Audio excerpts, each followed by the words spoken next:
Dans les gorges de Daluy, un pont défie la pesanteur. Il porte un nom étrange qui mérite de s'y attarder, c'est le pont de la Mariée.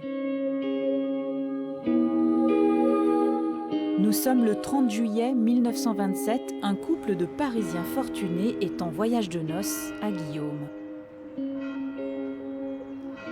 Vers 21h, ils ont décidé de venir faire une promenade dans les gorges de Daluy parce qu'on leur avait dit que c'était quelque chose de remarquable, un site remarquable. Et au bout d'un moment, le monsieur est remonté tout seul, affolé, en disant que sa femme, sa jeune mariée, avait disparu.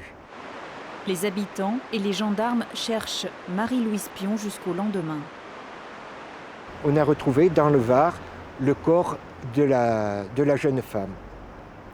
Mais bon, on n'a jamais su si elle avait sauté, si son mari l'avait poussée. C'est une énigme. Le marié, Bernard Baillet, ne sera pas inquiété par la justice et le mystère demeurera. Ce pont de la Mariée était à l'origine le pont du tramway. Et on a commencé les travaux avant la Première Guerre mondiale et malheureusement, du fait de la guerre, on n'a pas pu les achever.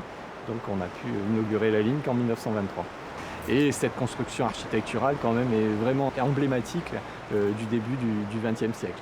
Dans le sens où on emploie justement du béton armé, que c'est un matériau complètement récent et que la Compagnie des Sud-France avait émis des réserves par rapport à la capacité de supporter des charges. Finalement, ça a très bien tenu et ça va continuer de tenir.